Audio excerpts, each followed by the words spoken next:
Hello everybody and welcome. In this video I'm going to show you how to add and manage Google Assistant on your earbud SOUNDCORE C30i.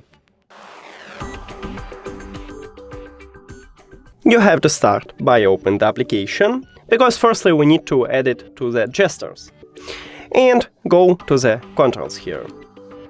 Now, decide you want to use the left one or right one earbuds and just click at the best one for you. I'm going with the left one, it's the same with the right one. And then decide you want to use double press, triple press or press and hold. I'm going with the double press, but it's the same for all of these options. Click on it and select Voice Assistant. And now, the touch area is located at the back side of the earbuds, and right here we have a circle, so this actually place for the gesture. So you need to press 2 times, 1, 2,